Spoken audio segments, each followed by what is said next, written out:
Yan guys, yun. Punta kami ng Tarlac.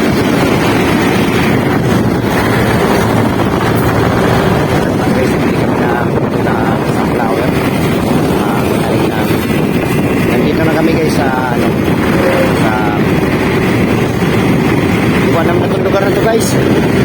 First time ko lang makadaan dito at maka-rides dito sa papuntang Tarlac. Siguro mga 3 oras ang biyahe namin. Mga isa't kalahati pa. Makakarating na rin kami sa Tarlac.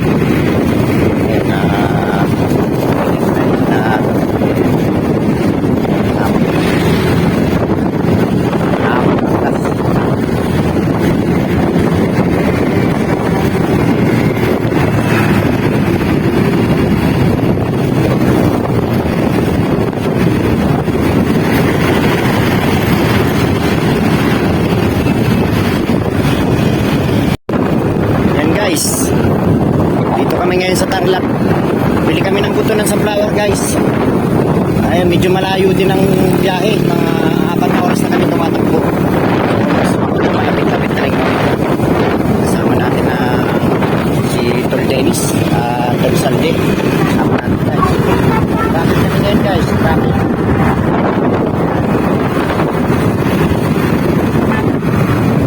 At 5 oras na kami. Bagong silang to Tarlac. Hindi pa kami nakakarating.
Ayun yung kinuha natin.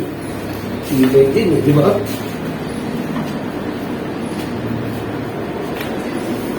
Ito yung kinuha natin.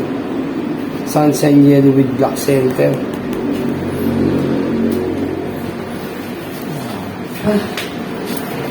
Ano bang kukunin natin dito? Yung kay Sanding na yun.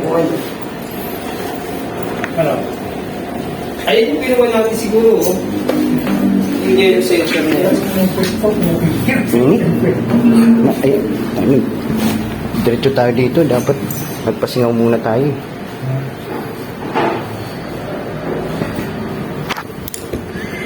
Dito kami guys sa bilihan ng mga buto. Mga tamula. Ano? Wala si Gerald? Wala. Wala? Nakaraan kasi ang kinuha namin sa kanya, ito lang December. Yan ata yung Yellow Center, Yellow Center. Ganun, may promo pa rin ba kayo? Ganun pa rin yung... Yellow Black Center ko. Oo, yung may promo pa rin. Magkano yun? 500 yung... 560. 500 pesos, 506. 500 pesos, 506. Ano pala eh. Ano, palagay mo ilang daan yung center. Ang kagandahan, para kasing na ano namin, para kasing na tawag namin, obserbahan namin, matibay yung ano. Dito kami ngayon guys sa Tarlac. Kakarating lang namin. Yellow na to, with back center. Ano yun, sir? Yung nakapagpubay? O, pinatid namin. Pinatid namin. Kaya siguro kaya hindi siya lumalang, sir. Yan guys. 3 hours na kami bumabiyahe. Pauwi na kami to Bagong Silang. Bumili kami ng buto. Tingnan ganda ng mga puno dito guys. May mga design. Napakaganda. Kasama natin si Tol Dennis saka Tol Saldiay. Tatlo lang. Guys, wala akong mga kaso.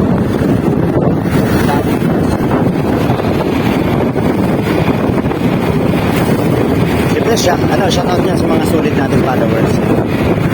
Ingat kayo palagi, mga followers niya, mga viewers natin dyan.